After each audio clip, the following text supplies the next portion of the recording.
গুরুজি, এই যে কামাখ্যাতে আমরা দেখি এই সময় অনেক সাধক সেখানে যায়, নানা রকম পুজো আচ্ছা, তো এটা কি এই সময়টাতে গৃহীরাও তাদের কাছে যায়, তো এটা কি এই ধরনের কোন পুজো আচ্ছার জন্য আরো বেশি করে কার্যকরী হয়, যে এটা মানুষের ব্যাপারটা হচ্ছে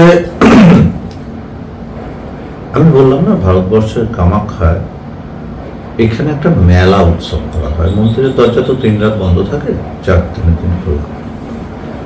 তা এই মেলাতে প্রচুর দেখা যাবে সাধক সাধিকা যায়। খারাপ ভালো আমি বলছি না, সবের মধ্যেই খারাপ ভালো থাকে, জ্ঞানী অজ্ঞানী সবই থাকে। হ্যাঁ, সেটা নিয়ে কোনো আমার ব্যাপার নেই। ব্যাপারটা হচ্ছে যে ওই সময়টা ওই একটা মেলা বা উৎসব বলে পালন করা হয়।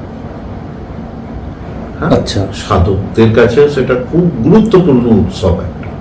হ্যাঁ, এটা সেই উৎসবে এরা কি করে, স্থানটাকে নেয়, মানে ওই স্থান, আসামের ওই স্থান একটা মাহাত্ম্য তৈরি করে।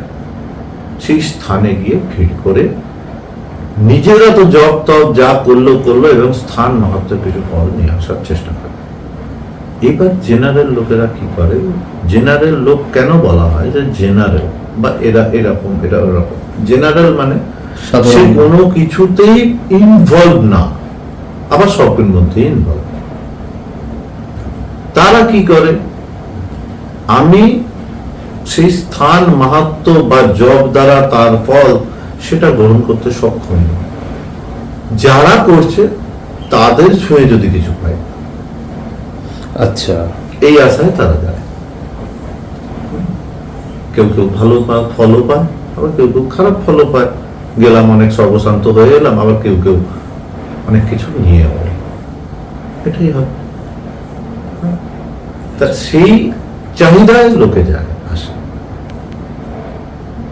আচ্ছা, মানে গুরুজি, এটাতে বিপরীত ফলও হতে পারে। এই যে এত লোকজন যাচ্ছে, কারো চাকরি হচ্ছে না, কারো সন্তান হচ্ছে না, হ্যাঁ, বিপরীত ফল হওয়ার সম্ভাবনা না থাকার কিছু নেই। খুব সহজেই, মানে একটা জেনারেল লোক আর একটা জেনারেল লোকের কাছে গিয়ে ঠকে যেতে পারে।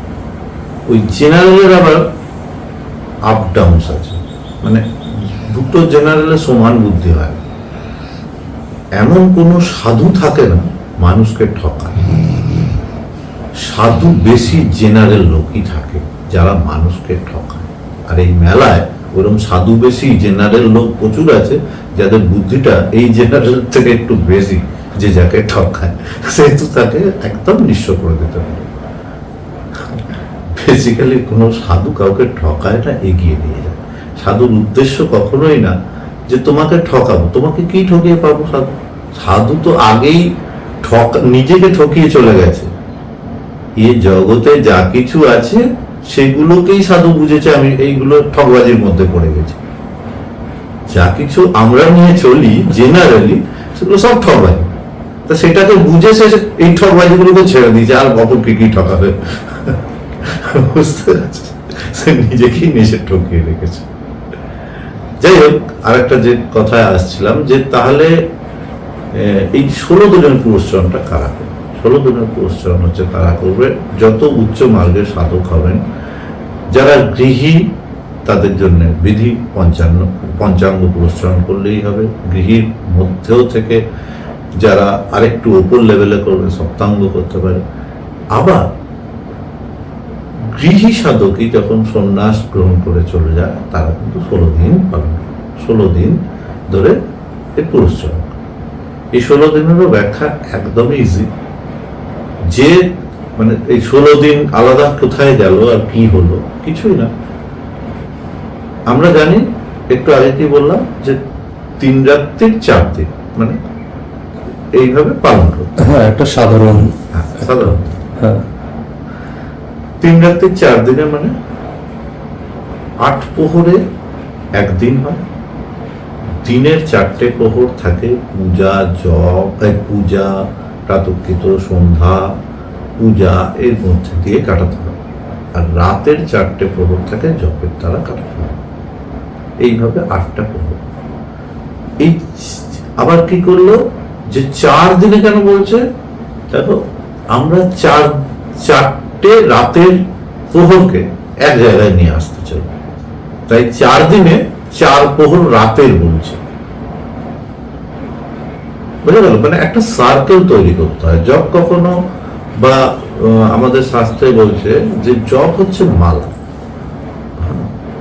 জপ হলো মালা, তাকে একটা সার্কেলে নিয়ে আসতে হবে। এবার 4 দিনে আমি দিনের 4টে প্রহর, 8-এর 4টে প্রহরকে এক করে একদিন করব, তাই জন্য 4 দিনই লাগবে। আচ্ছা, একদিনে 8টা প্রহর, এই 8টা প্রহরকে দিনকে আলাদা করে দিই, রাতকে আলাদা করে দিয়ে 4টেকে এক জায়গায় মিলিয়ে আমরা এমন একটা জপ সংখ্যার মালা তৈরি করি যেটা একদিন দাঁড়ায়। মানে 4 দিনেরটা সেটা একদিন দাঁড়ায়। এবার যদি আমি 16 দিন করি, কদিন দাঁড়াবে? 4 দিনই দাঁড়াবে। 4 × 4 = 16। আচ্ছা, সেই এবারে বুঝেছি। সেই 4 দিনটাকে অম্বুবাচী প্রবৃত্তি এবং নিবৃত্তি বলে কামাখ্যায় ধরে নিয়েছে, সেটার উপরই সব। আচ্ছা, বুঝলেন?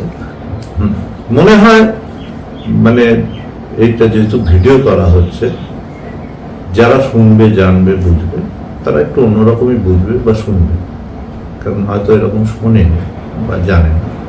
কারণ আমি এই জন্য বললাম আজকে যে এতখানি বড় করে, কারণ আমি দেখলাম এই অম্বুবাচী নিয়ে সারা ভারতবর্ষে বহু লোকের সঙ্গে আমার কন্ট্যাক্ট, প্রচুর লোকের মানে নিজের মতো একটা সাজানো বুদ্ধি বা নানান রকম গুরু নানান রকম ব্যাখ্যা আছে। কিন্তু সব জিনিসের একটাই হয়, সঠিক ব্যাখ্যা একটা হয়, হাজার একটা তোমার ঘোরাঘুরি করতে পারে। সেই জন্য আমি সেই সঠিক ব্যাখ্যাটা তুলে ধরলাম।